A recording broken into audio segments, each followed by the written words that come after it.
جی صاحب، اگلا سوال یہ فرما رہے ہیں کہ میرا نام محمد اجمل ہے، اللہ تعالیٰ آپ کو سلامت رکھے، آپ کا پروگرام بہت اچھا ہے، آپ خیریت سے ہیں؟ الحمدللہ۔ یہ سوال کر رہے ہیں نماز تشہد میں درود کے بعد کون سی دعائیں پڑھنا مسنون ہیں؟ صحیح احادیث سے وضاحت کر دیں، مہربانی ہوگی۔ بسم اللہ الرحمن الرحیم۔ بہت شکریہ آپ کی دعاؤں کا، اللہ تعالیٰ آپ کے حق میں بھی یہ دعائیں قبول فرمائے اور پوری امت مسلمہ کے حوالے سے ان دعاؤں کو قبول فرمائے۔ رہی بات یہ کہ جب تشہد پڑھتے ہیں، تشہد کے بعد دعا پڑھنا یہ مسنون ہے۔ اب وہ دعا کوئی سی بھی ہو سکتی ہے دعائے معصورہ میں سے، لیکن یاد رکھیں اصول یہ ہے کہ وہاں پر جو دعا پڑھی جائے گی نا، اگر تو قرآن مجید فرقان حمید کے اندر مذکور جو دعائیں ہیں ان کو پڑھیں گے تو قرآن کی نیت سے نہیں پڑھیں گے، دعا کی نیت سے پڑھیں گے۔ مثلا عمومی طور پہ پڑھی جاتی ہے رب اجعلنی مقیم الصلاۃ ومن ذریتی ربنا وتقبل دعا ربنا اغفر لی ولوالدی وللمؤمنین یوم یقوم الحساب۔ یہاں تک آپ نے پڑھ لیا، آپ کی نماز کمپلیٹ ہو گئی۔ اب اس کے بعد اگر آپ کے پاس وقت بچتا ہے، آپ اکیلے نماز پڑھ رہے ہیں اور اتنا وقت بھی ہے کہ آپ کو ذوق شوق بھی ہو، تو اس کے بعد آپ شروع کر سکتے ہیں جناب اللہم ربنا آتنا فی الدنیا حسنہ وفی الآخرۃ حسنہ وقنا عذاب النار۔ اس کے علاوہ بھی کثیر دعائیں جناب احادیث کے اندر مذکور ہیں، جن کے اندر کتاب الاستعاذہ یہ بڑی معروف ہے حدیث کے اندر کہ بہت ساری چیزوں سے نبی کریم صلی اللہ علیہ وآلہ وسلم نے تعلیم امت کے لیے پناہ مانگی، جن میں سے اللہم انا نعوذ بک من عذاب القبر ونعوذ بک من عذاب جہنم ونعوذ بک من فتنۃ المسیح الدجال ونعوذ بک من فتنۃ المحیا والممات۔ یہ میں جمع کا صیغہ بول رہا ہوں، اگر اکیلا نماز پڑھے گا تو اللہم انی اعوذ بک، آگے پھر اسی طرح دعا ہے۔ امام صاحب ہیں اگر تو ان کو چاہیے کہ جب دعا پڑھیں تو بقیہ کو بھی جو ان کے اقتداء کرنے والے ہیں ان کو شامل کریں، باقی بھی جو بھی ان کے ساتھ منسلک ہیں سب کو شامل کرنا چاہیے۔ تاہم یہ اصول آپ نے یاد رکھنا ہے کہ کوئی بھی ایسی دعا کہ جس کا تقاضا، کوئی بھی ایسی چیز جس کا تقاضا بندوں سے کیا جاتا ہے، یہ دعا نہیں کر سکتے وہاں پر۔ جیسے کہ کسی بندے کی شادی نہیں ہو رہی تو وہ جناب نماز پڑھے اور ساتھ ہی کہ اللہم زوجنی فلاں فلاں فلاں، تو ایسی دعائیں نہیں کر سکتا۔ اس کے علاوہ جو احادیث کے اندر مذکور ہیں، قرآن کے اندر مذکور ہیں، ان کو دعا کی نیت سے پڑھ سکتا ہے۔ اس کی بہت زیادہ تفصیل ہے، جو بھی دعائیں آپ احادیث کے اندر آپ کو ملیں لیکن ان کا تعلق دنیا و آخرت کے ساتھ ہو، ایسی دعائیں آپ پڑھ سکتے ہیں، اپنے کلمات اس میں شامل نہیں کر سکتے۔ صحیح، آپ نے ابھی پڑھا اللہم زوجنی فلاں فلاں فلاں، اس کا ترجمہ تو کر دیں۔ اس کا ترجمہ ہوگا اللہم اے میرے اللہ زوجنی، فلاں کو میری زوجہ بنا دے، اب اس کے بعد نام ذکر کر دے۔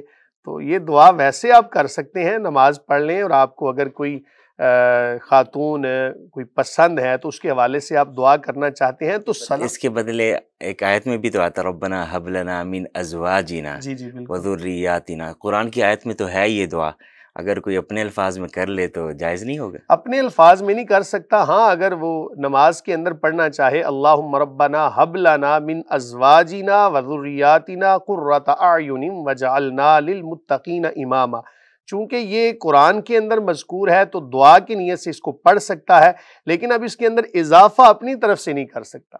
یہ نہیں کہ اب ازواجنا کہے یا زوجنی کہہ کے تو کسی کا نام نماز کے اندر ذکر کرے، ایسا جائز نہیں ہے۔ بقیہ جو دعائیں ہیں ان کو پڑھ سکتا ہے۔ ہم نے یہ بھی دیکھا ہے دعائے قنوت میں بعض مرتبہ کچھ عرب قراء حضرات کو کہ وہ دعائیں کر رہے ہوتے ہیں، ساتھ میں فلسطین کا نام لے رہے ہوتے ہیں، چیچنیا کا نام لے رہے ہوتے ہیں، برما کا نام لے رہے ہوتے ہیں اور ان کے لیے مدد کی دعا کر رہے ہوتے ہیں، وہ ظلم میں پس رہے ہیں، تو وہ ظاہر ہے کہ اپنے الفاظ ہیں، وہ احادیث میں تو نہیں آئے نا، تو وہ نماز ہی میں وہ پڑھ رہے ہوتے ہیں، جائز ہے وہ پڑھنا؟ عربی کے اندر ہے نا، تو وہ دعا جب پڑھ رہے ہوتے ہیں، دعا مانگ رہے ہوتے ہیں، وہ ان کا اپنا مسلک ہے، اپنا مذہب ہے۔ میرا مقصد جو فقہ حنفی کے مطابق آپ کو مسئلہ گوش گزار آپ کی کر دیا، اگر کسی اور فقہ کے اندر نماز کے اندر دعائیہ کلمات کے اندر اپنی طرف سے شامل کرنا جائز ہو تو وہ دیکھ سکتے ہیں۔ میرے پاس جو انفارمیشن تھی وہ میں نے۔ جی مفتی صاحب، اگلا سوال وائس نوٹ میں موصول ہوا ہے، میں پلے کرتا ہوں۔ السلام علیکم ورحمۃ اللہ وبرکاتہ۔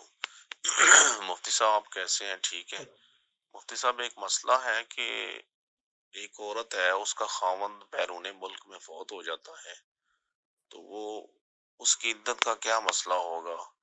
کہ اس کی ڈیڈ باڈی جو ہے وہ پاکستان میں لے کر آتے ہیں، تو وہ اپنے خاوند کی ڈیڈ باڈی کے ساتھ پاکستان میں آ جاتی ہے، تو یہاں آ کر بھی وہ عدت کیسے کرے گی؟ کیونکہ وہ اپنے میکے میں بھی چلی جاتی ہے اور یہاں بھی وہ اس کو دیکھا گیا کہ باہر وہ جاتی ہے آتی ہے، وہ کہتی ہے کہ میں وہاں کام کرتی ہوں تو میں نے جلدی واپس جانا ہے تو میں عدت نہیں کر سکتی، تو اس کے بارے میں کیا شرعی حکم ہوگا اس کے لیے؟ وہ اپنی عدت کو کیسے پورا کرے؟ کہ وہ پاکستان میں عدت کرے گی یا ادھر جا کر کرے گی؟ اگر وہ نہیں کرے گی تو اس کا کیا جو ہے وہ اس کا اس کو اس کے لیے کیا حکم ہوگا؟ پلیز رہنمائی فرمائیں۔ جی مفتی صاحب یہ سوال پوچھ رہے ہیں کہ ایک آدمی باہر کے ملک فوت ہوا، اس کی ڈیتھ باڈی پاکستان لے کر آئے، تو اس کی بیوی بھی وہاں ساتھ رہتی تھی، وہ بھی ڈیتھ باڈی کے ساتھ آ گئی۔ اچھا، تو یہاں پر آ کر اب وہ ہم نے اسے دیکھا ہے کہ وہ باہر بھی پھرتی ہے، میکے میں بھی جاتی ہے، تو وہ عدت کے دوران کیا باہر پھر سکتی ہے یا نہیں؟ اب وہ ساتھ میں یہ بھی کہہ رہی ہے کہ میں نے یہاں عدت نہیں گزارنی، میں نے تو واپس جانا ہے اور جلدی جانا ہے، میں وہاں جاب کرتی ہوں۔ تو سوال یہ پوچھ رہے ہیں کہ عدت وہ پاکستان میں ہی میں گزارے، اس کا یہاں گزارنا ضروری ہے؟ اگر وہ نہ گزارے عدت تو شریعت میں اس کا کیا حکم ہے؟ بسم اللہ الرحمن الرحیم۔ یہ مسئلہ آپ نے یاد رکھنا ہے کہ جن چیزوں کا تعلق اللہ تعالیٰ کے احکامات کے ساتھ ہے اس میں ہم اپنی قیاس کو شامل نہیں کر سکتے۔ اللہ تعالیٰ نے جو حکم ارشاد فرمایا وہاں پر اپنی عقلوں کو قربان کر دینے کا نام ہی دین اسلام ہے۔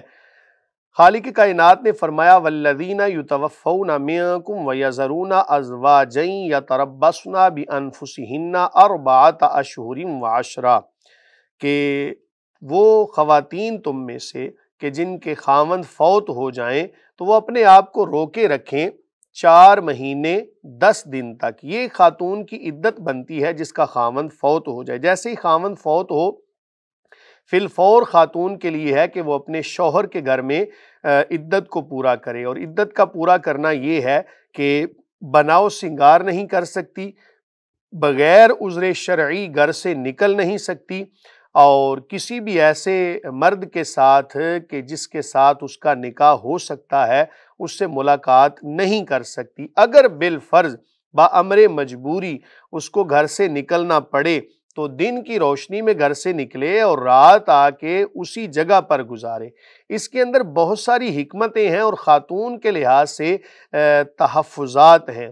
اگر بالفرض اس نے عدت کو پورا نہ کیا تو ہو سکتا ہے کہ اس کے اوپر بہت عجیب عجیب باتیں کی جائیں۔ یہ ان حکمتوں میں سے ایک حکمت جو ہماری سمجھ میں آئی کہ ظاہر ہے کہ ایک خاوند اس کا فوت ہو گیا، اب اس نے